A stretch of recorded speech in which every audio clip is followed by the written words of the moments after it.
So we've seen this earlier, the Lane-Borland balance. Again, it's the relationship of amount of sediment, sediment size, stream slope, and amount of water that kind of indicates whether or not your stream is likely to experience aggradation or degradation.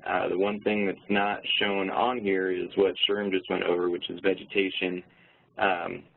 So you can kind of picture how that might affect that. Usually if you've got the right vegetation, it's going to help at least resist against the degradation side and maybe lean you a little more towards the aggradation side. So we've mentioned these terms before, dimension, pattern, and profile, and this is just a quick cartoon just to make sure everybody's on the same page for what they mean. Dimension is the cross-sectional area of the channel, so you can see the cutaway blocks there. That top left block shows a stable C channel, so a Roskin C channel is a pool riffle, low slope, usually access to a fairly broad valley. As you go through the riffles, they're pretty flat, but then you go through these pools that are deeper on one side than the other. And then on the bottom there, unstable incised channel, that's something more like a Roskin G or potentially a Roskin F, where you don't have access to a floodplain when you get to your bankful flows. And you don't have any roughness in the channel there either in the form of logs or woody debris or you know, pools and riffles or step pools. It's just kind of a clear shot through there. Pattern is when you're looking down on your stream from the air. What does it look like? Is it fairly straight? Is it fairly sinuous? Does it include point bars or mid-channel bars or anything like that? Is it multiple thread, single thread? Those sorts of questions. And then profile is if you were to look at the slope of the channel itself, remembering that when you add a little bit of sinuosity in there, the slope of your channel is usually lower than the slope of your valley. Up on the top right there, if you have a fairly continuous slope along your reach, that's usually pretty stable. If you get a head cut, we also refer to the location of the actual head cut as the nick point, or a nick point. There are some nick points that are stable or relatively stable. Think, you know, waterfalls, you know, in Yosemite or any of the big waterfalls that you know of that are falling over solid rock. They do move, but they move fairly slowly, so you're not really at risk in the near term of losing that site. But if you have something like a beaver dam blowout and you don't have any repair of that dam, that can cause a nick point that moves up. And then a slightly less extreme version of a nick point is a nick zone. If you think of a stream that is really highly sinuous, if you have a meander cutoff, either by flood or by bulldozer, where the two meanders above and below the cutoff occurred, where they connect through that new cutoff, you're going to have a slightly steeper area of your reach, and that can act like a nick point where you get slightly higher stream power along that zone, a little more erosion, and it just kind of keeps moving itself upstream. So item 13, floodplain and channel characteristics, i.e. rocks, woody material, vegetation, floodplain size, and overflow channels are adequate to dissipate energy. So we're looking at both the channel and the floodplain, and basically we're saying, do we have, you know, stuff to resist the flow, to add turbulence, to slow down the water, to help prevent excessive erosion? So if we look in the photo on the left here, we've got a somewhat narrow channel. We've got boulders and cobbles in the channel itself. It's got access to a floodplain, which is fairly broad. There's vegetation on the floodplain. There's coarse material on the floodplain. A little bit of evidence that maybe we would have some coarse woody material in there. And if you get a high flow through there, you've got a lot of roughness in there to help slow the water down, add turbulence. A term that Roskin uses is internal distortion. So just by getting water to kind of turn in itself, it loses a lot of energy that way, which is a good way to help prevent erosion. The photo on the right, what happened there was a road captured a stream channel that was nearby during a high flow. Water went down the road, and you had this compacted, straight, unvegetated, no rocks, no coarse woody material tire rut that gave no resistance to the water as it flowed down and allowed that channel to cut straight down into that tire rut. So on our left, we would have a yes for this, and our right, we would have a no. And you can see the comment there above the photos. This is one of the questions that is not an NA. If your site, wouldn't have a floodplain, that's fine because you'll still have channel characteristics. So you would still have to answer yes or no. So here's an example, another sort of a quiz here. So looking at the photo on the top, would you say, what would you think, and again, this is just kind of think it to yourselves here, for that 1987 photo, do we have the channel characteristics, the floodplain characteristics that are adequate to dissipate energy? When I look at that photo, I see that we're probably missing some vegetation, especially when you compare it to the photo on the bottom. But that's not what this question is asking about. Do we have some characteristics in the channel and the floodplain that are going to allow for improvement of the site over time? And considering we went from the vegetative condition in 87 to that vegetative condition in 92, it's only about 5 years.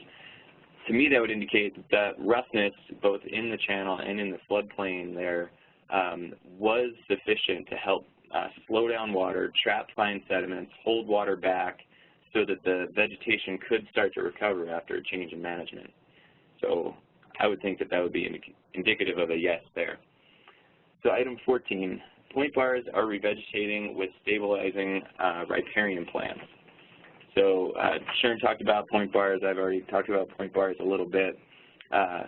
In most cases where you've got a stable stream channel that does include the development of point bars, you're probably going to have some amount of vegetation that's associated with that habitat, and there's a balance between how much movement you get in your channel, how much building of new point bars you get, and how much vegetation you get recovering on that point bar, whether it's herbaceous or whether it's shrubby or woody species. Again, we go through that succession where you have some colonizers and then your stabilizers come in. The photo here on the left is a larger point bar, and I think that's a photo Sherm showed from the Truckee River, where this was prior to sort of reestablishment of some flows that could allow the cottonwood gallery to reproduce or to survive after germination. So that would be a no in that photo until they changed those that flow management. The photo on the right, this is a much smaller version. We can see that that little point bar that's being created there is completely covered with vegetation, so that would be a yes. We saw this photo earlier, and again, this is a pretty picturesque and extreme version of this phenomenon. But we've got point bars developing on a larger sinuous channel, and we can see the development of the newest point bar that's there, clean, white, no vegetation on it, or maybe it's got some really fine colonizers coming in, but you can't really tell. As you move away from the water, you can see the low vegetation in there. That's going to include some herbaceous vegetation, maybe some shrubs, but also maybe some of the seedlings of the woody species. And you can see the bands in there of the mature trees moving out. You can kind of see like they're kind of stands of even age that parallel the shape of that meander bend right there. And what that indicates is that every time you get a change in that meander bend, you've also got an addition of a new round of vegetation. So that vegetation is marching out and keeping up with that meander bend creation. And this is an important idea here, that stability in natural channels does not equal rigidity. Streams don't want to stay in the exact same shape, an exact same place, an exact same pattern for all eternity. They're moving water, they're moving sediment, vegetation is changing, So it's that reach-long set of characteristics. Are they overall staying about the same, or is your sinuosity changing drastically, you know, or is the creation of that point bar occurring much faster than you would expect under natural conditions?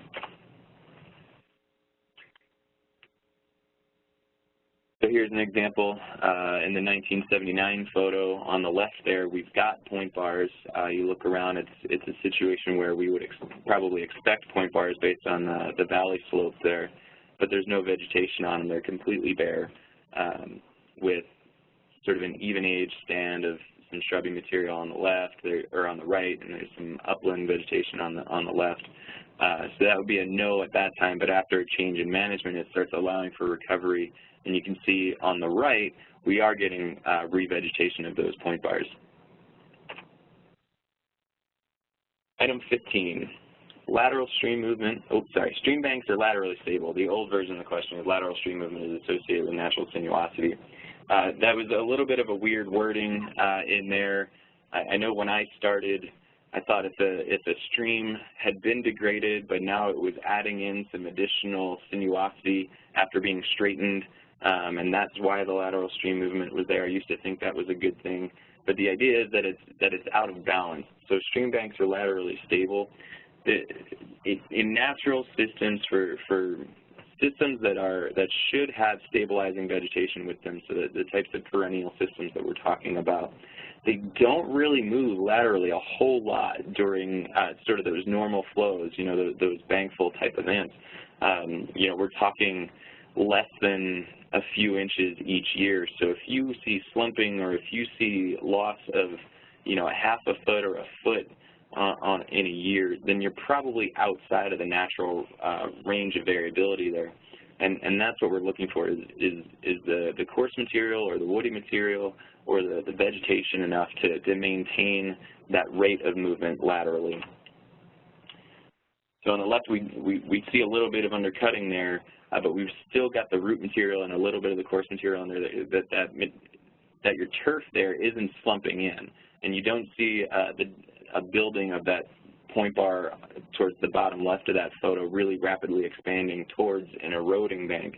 So there it would be a yes.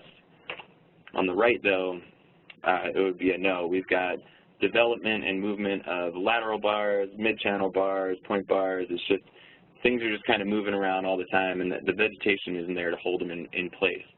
And again, if this were sort of an ephemeral, really flashy system, and that's just the natural way of it there, those ephemeral, really flashy systems aren't necessarily appropriate for PFC. Remember, we're looking for perennial to intermittent type streams. So here's just sort of a graphical representation of showing how you can get some erosion on a cut bank, but you want to make sure that that point bar is following with it. So from time 1 there, you can see over time, from time 2 to time 3 to time 4, we're cutting into that bank on the left, but the point bar is migrating out with it. And so we want to pay attention to what that rate is. Is that happening at, you know, a half an inch per year, or is that happening at 6 feet per year? And so you can see some of those changes pretty easily from aerial photos depending on the system. Some of our valley bottom systems here in Nevada really move quite a bit, and you can see the change over time, or some of those historical patterns in aerial photos. This is just a neat example of one way you can try to get a sense of how quickly a meander is moving downstream is this study from Everitt, where they took a look in some of those arcuate bands of trees that have redeveloped as that floodplain was being built, or that point bar was being built, and looked at the age, and they could get an estimation of how quickly or what the rate of movement of that meander downstream was. And that's not something that you need to do in order to assess for PFC, but it's just recognizing that that change does happen incrementally. Number 16, stream system is vertically stable or not incising. Here on the left, even though it looks like we've had some down cutting in the past, there's no evidence, at least in that photo, of a head cut. However, on the right, you know, flow is coming from upper right to lower left, and you can see it's flowing over a little mini waterfall there, and there's no evidence that that waterfall is bound up by roots. There's no evidence that it's flowing over bedrock, so it's likely that that would be a no, because as that flow progresses or as that flow event progresses, you're going to have additional erosion there to take that head cut further upstream, and eventually the whole thing will kind of look like the gully that's in the bottom left of the photo on the right. And one thing to consider with this too, when you're looking at this question, this is one where you may actually adjust your answer for your reach based on something you find downstream of your reach.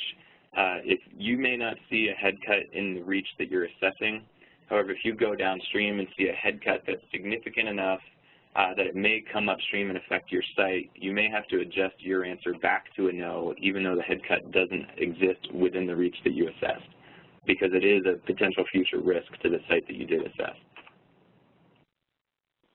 Here's just a little cartoon again of the difference between a nick point and a nick zone. So the photo A there, that Z1, what you're kind of measuring is the elevation or the height between the bottom of your channel up to your bank full flow or your floodplain elevation. And as you go downstream, if you see that difference start to get wider and wider, Roskin called it the wedgies. As you go downstream, at point Z1, you may only be a foot below your floodplain. You get down to Z2 and you're 2 feet below, and then you get down to a Z3 and you're 3 feet below. You know that you have sort of active incision happening and that that's likely to move upstream. But in photo A there, that change from the height difference in Z1 and Z2 is over the course of inches or a few feet. Whereas if you look at photo B there with the nick zone, the distance between Z1 and Z2 could be, you know, tens of feet to even hundreds or thousands of feet. So there are times where those nick zones can really be hard to see. But it's that measurement between, you know, your channel bottom and your floodplain level above and below that zone that'll really tell that story. So here's, again, some quizzes. So on the left, we've got a gully that's come through some farmland. You know, think to yourselves, would you consider that vertically stable? Well, that's sort of a tough one. Obviously, it's not, it hasn't been vertically stable, but at some point when you get incision in systems like that, they do reach some sort of new base level and they stop going, they stop incising. So you'd have to walk that whole reach, see if you have evidence to say, okay, it has downcut as far as it's downcut, so it's no longer vertically stable. So that's sort of an iffy one. You'd really need to see the rest of it. Whereas the one on the right, you can see there's a gully sort of in the foreground of the photo, and you can even see where some roots are spanning across that gully, but the two people in the photo there are standing on a head cut. So you have evidence that there is going to be continued vertical incision or vertical erosion or incision further up through that system.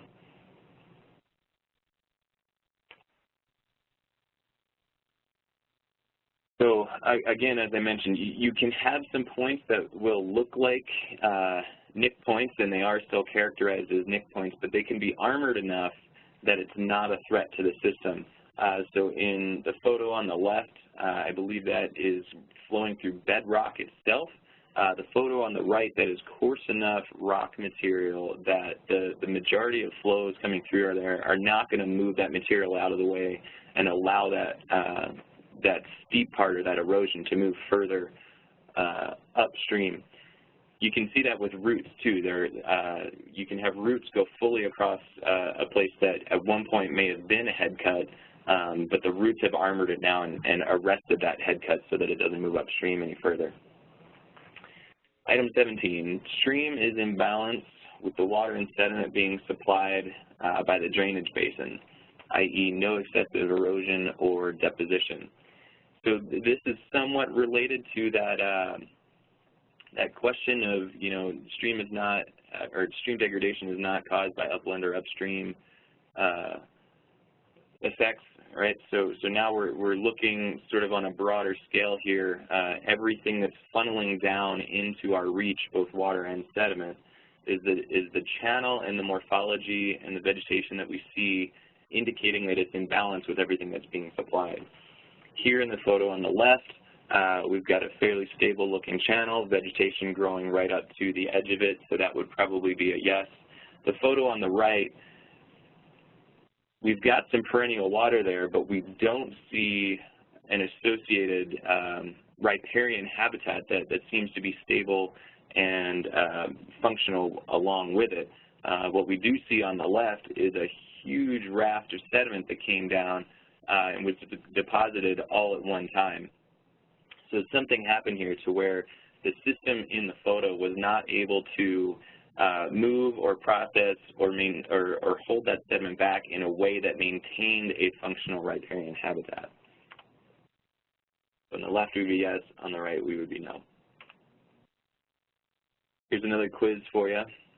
So it's hard to tell what's happening in this photo, but what happened here is that water from one creek was diverted sort of out and around and then added into another creek to bring all those flows together for use further downstream.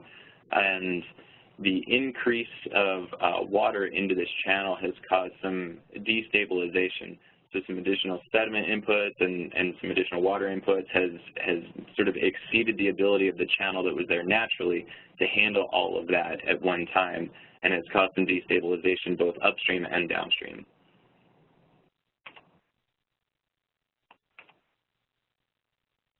So once we go through all those questions, it's time to make a final determination.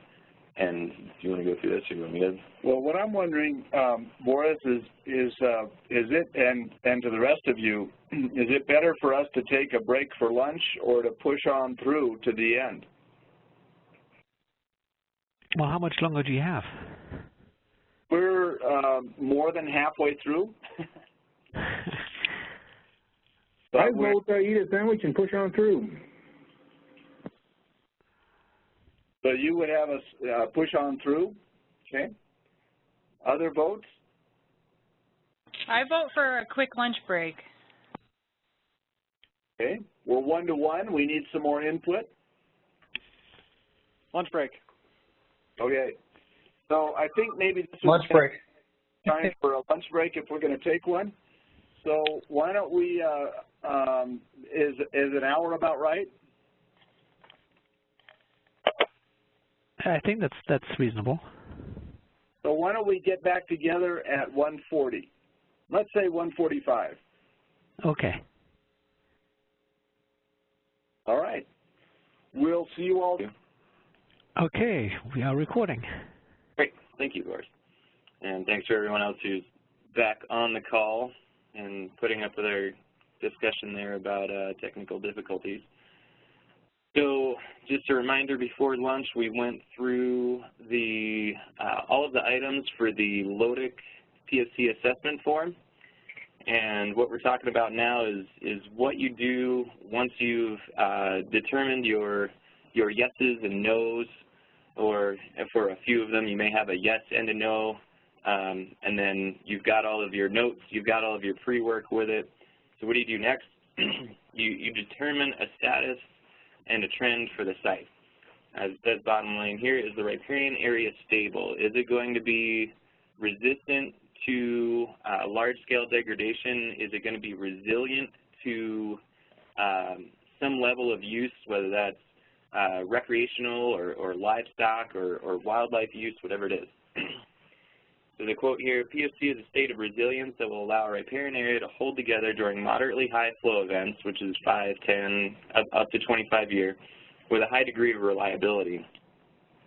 Remember before I talked about the difference between the relatively frequent events, that you know, kind of bank full type events versus these larger. And then riparian areas that are unstable, if they've got some risk factor that's of particular concern, or if they're already in a low level of functionality, it's really highly likely that they will unravel during these types of events.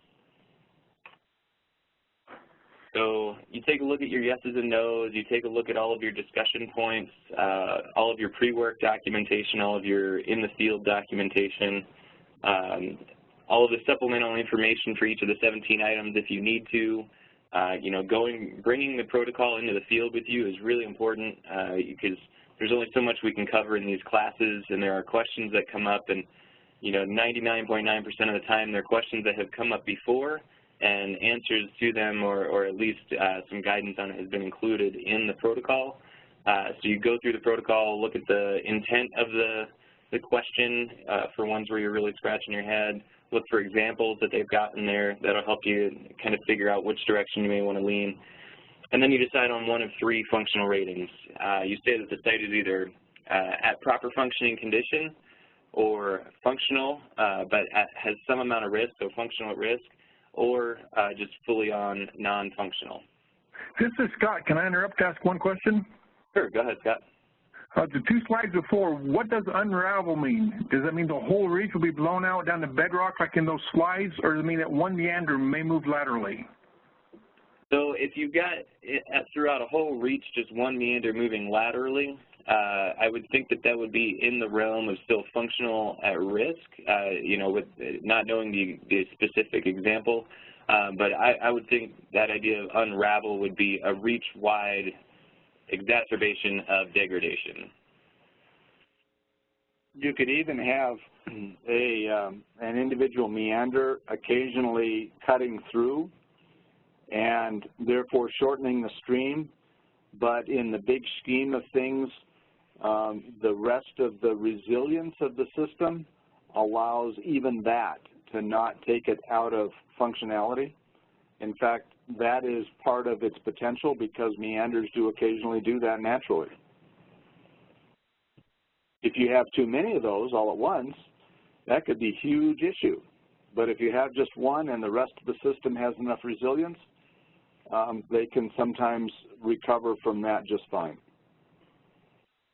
It's that state of resilience we're really looking for. Did that answer your question, Scott? Well, there's still an awful lot of room for interpretation if it's a PFC or if it's a functional risk with an upward trend. Like, goodness gracious. So it's easy to hold on to. Question we've kind of had before, and that's where, you know, trying to make sure that those field notes are in there as to why, you know, you may have had discussion one way or the other is really helpful for future teams, and hopefully can be used as a tool by management to really understand what the condition is, whether you put it on one side of the bar or the other. So in that example that you mentioned, one meander migrating too much, it strikes me that a quantitative piece of data that you could use to evaluate that would be the green line stability rating for the length of the reach or for an appropriate sampling of the length of the reach. And if you're at 90% above, you know you're adequately stabilized, question number 11. If you're 70% or below, you know that you are not, and if you're somewhere in between, it would depend on the type of stream you're on. That sounds very logical.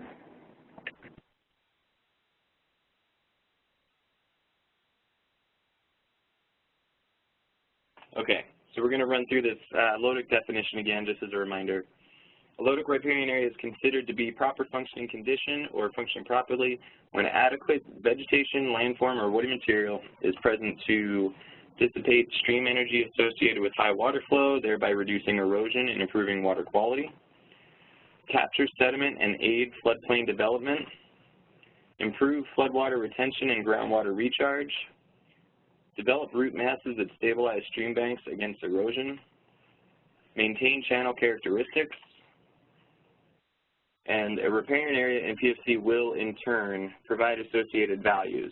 So each of these are parts of the functionality of the system, and when you have the functionality, there are values that system can then give you, whether it's forage or a recreational location or improved water quality for domestic use downstream, or improved water quality for fisheries habitat, that sort of thing.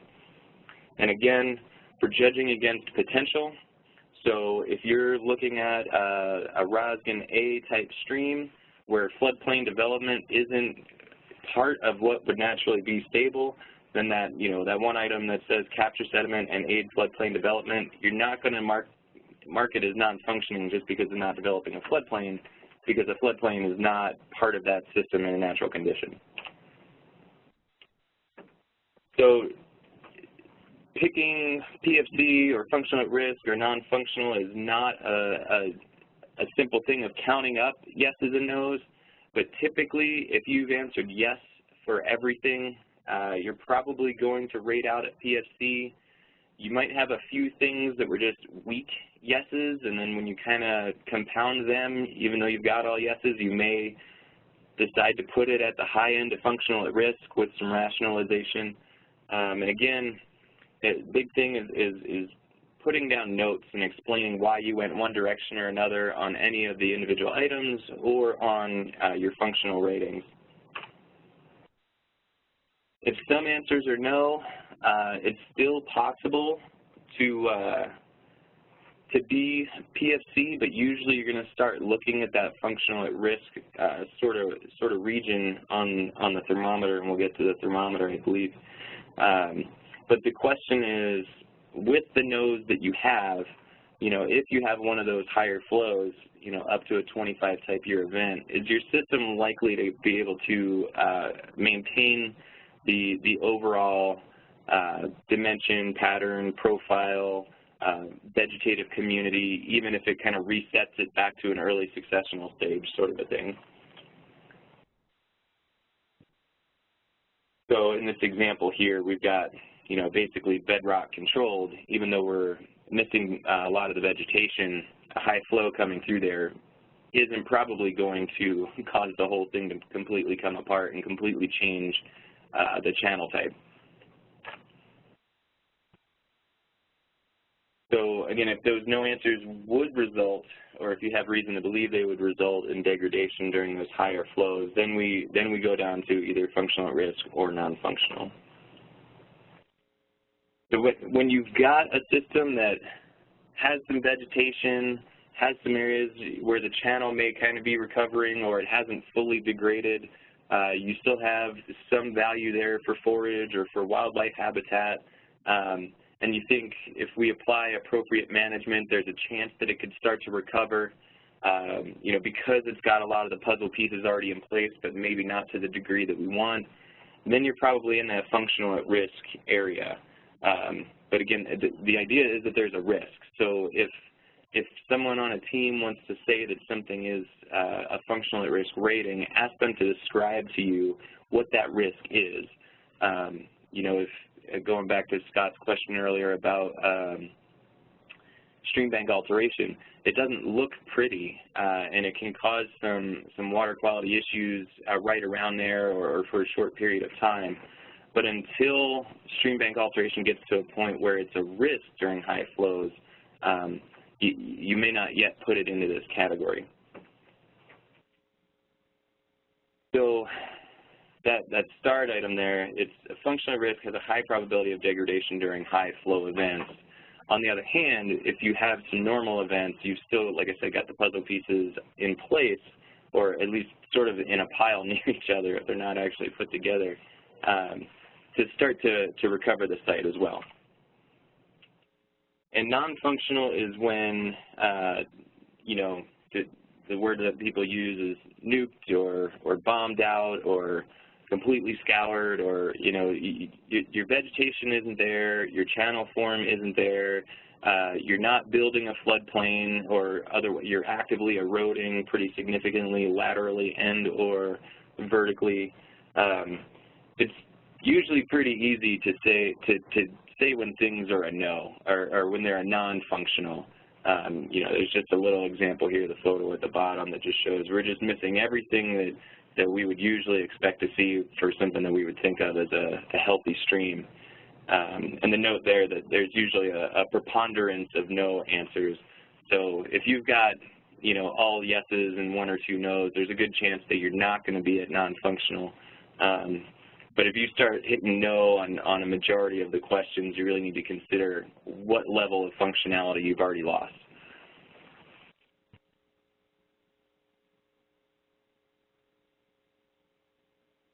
So, like I said, we want to be able to explain what the risk is or what the pieces are that are missing, and explain why it's no longer functioning, just like we did for functional risk. We want to be able to do that for non-functional as well. So just some examples here. Is it a change in the vegetation? Is it a change in the water availability for the vegetation? Is it a change in the channel dimension pattern profile, that sort of thing? So then we talk about this idea of trend.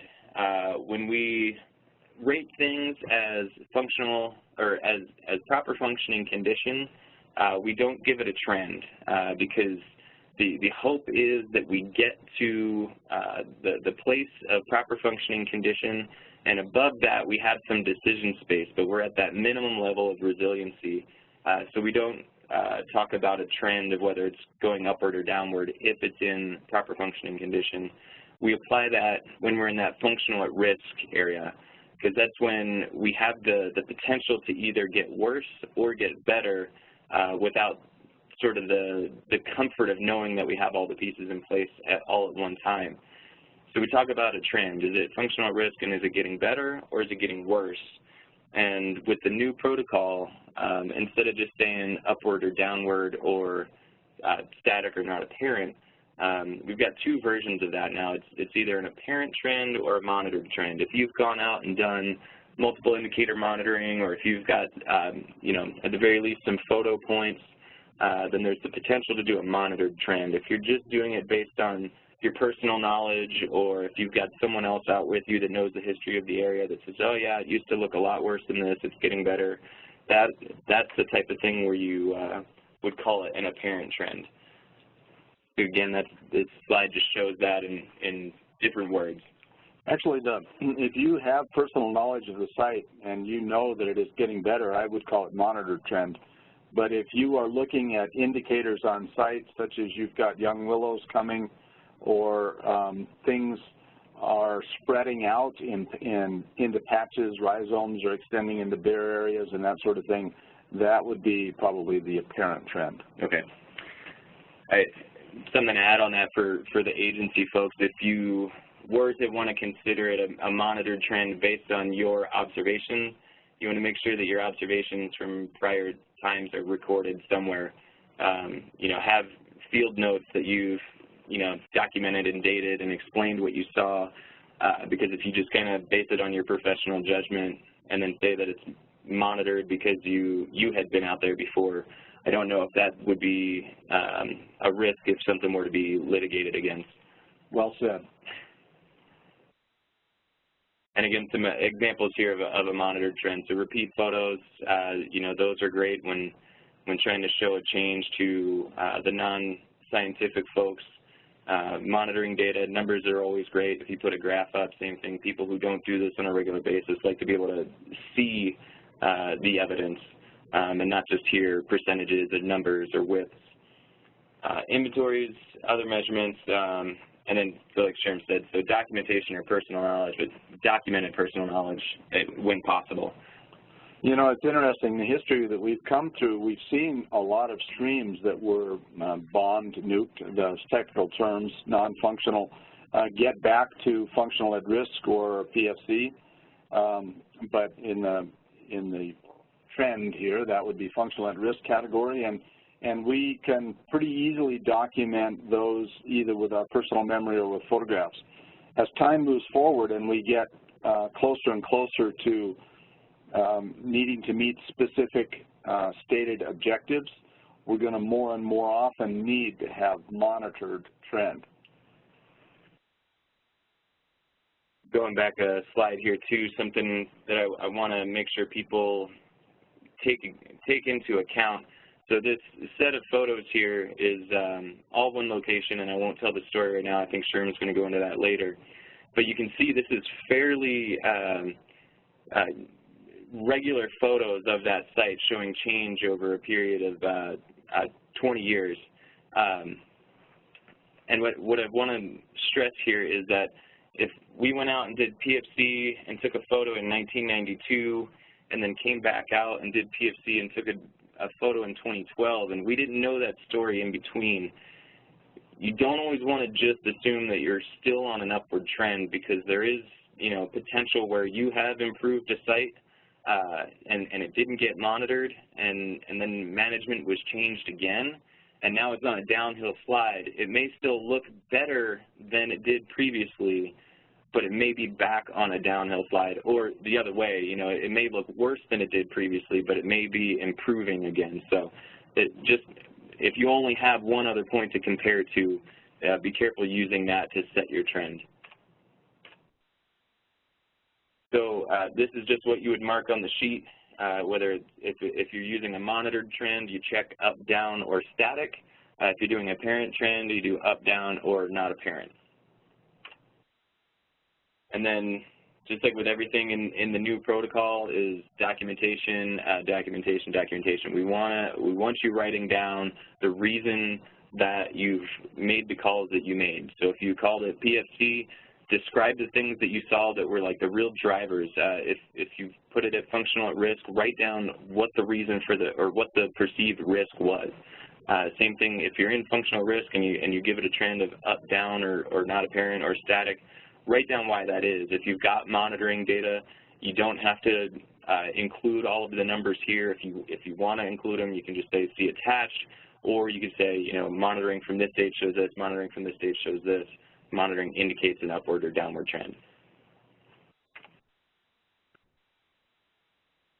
Other considerations, I know Sherm mentioned the idea earlier of paying attention to what your recent or historically recent climate conditions are, so the last 2, 3, 4, 5 years. Have you been in a drought? Did you have a particularly wet spring that would have brought, you know, that 25-year event down? That's kind of nice to know sometimes if you know you had a big water year and you go out to do PFC and you can tell that the system had water, you know, 2 or 3 or 4 feet above where you usually see it, and it has survived that type of flow, then you know, even if you still got some risks, that it's enough, you've got enough function to hold it together. You know, with the good or poor growing season, that's usually dependent on the precipitation you've had that year. Fire years and intensity, this is always sort of a head scratcher for me. You know, when do you go back out after fire to start doing PFC, because you know if a reach had a high severity burn go through, it's not going to look very good, and then you have that discussion of, okay, well, fire is part of the natural disturbance of this site, so how do we take that into account for the discussion, and is it even meaningful to management?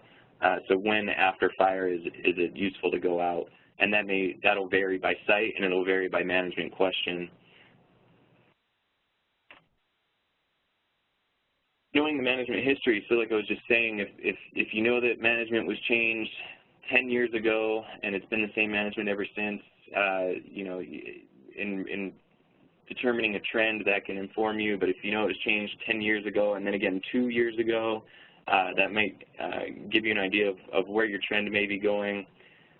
Being in Nevada, one of our biggest concerns or one of our biggest stresses is grazing.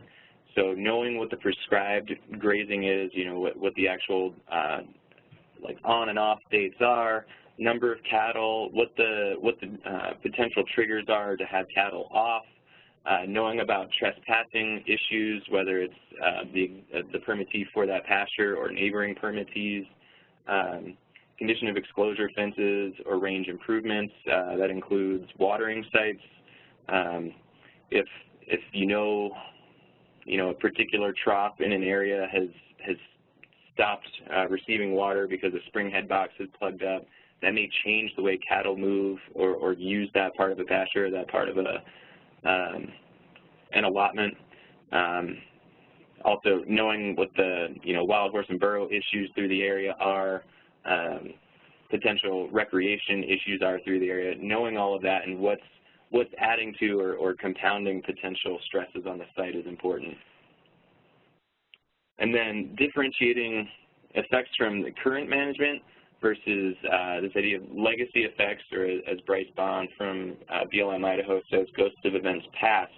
There are a lot of places where the degradation from poor management, decades ago is still not healed, and part of that may be because the healing goes slower when you still put, grazing use out there, or it might just be because of the habitat we're in. Being the driest state, we don't get the same level of recovery as some other places may, depending on what sort of precipitation or what sort of water the site gets. So as I mentioned, we've got this idea of a thermometer. So while we don't indicate a trend when we're in PFC, there is this idea that people like being able to say whether they're at the good end of PFC or the bad end of PFC or just kind of in the middle. So sort of that upper end of PFC, you might be starting to approach that PNC, or potential natural community, whereas in that bottom third, you're like, hey, everything's good, but we've got some management concern. It's not at risk right now. You may have just crossed the threshold going from functional at risk to PFC, and you need to continue the management that you've had that's allowed it to improve. Same thing in functional at risk. Have you just crossed the threshold improving from non-functional, or did you used to be PFC and you've just kind of come down into the functional at risk because of some stress, or you're just kind of right in the middle and it's hard to tell? We don't put that for the non-functional because the idea there is once you get to non-functional, you have lost so much of the function and so much of the value that trying to say if it's the good side or bad side of non-functional is not, it doesn't inform anything management-wise.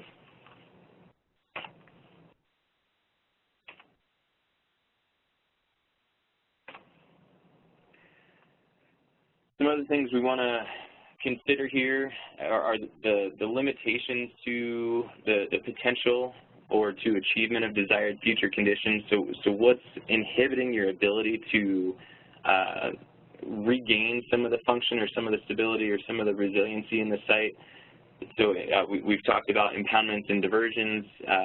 Moving water within a watershed changes the ability to grow the vegetation that you want to grow, or it may change the movement of sediment through the system, so that's that return or augmented flows. Are you getting the types of flows that would be building stream banks or not?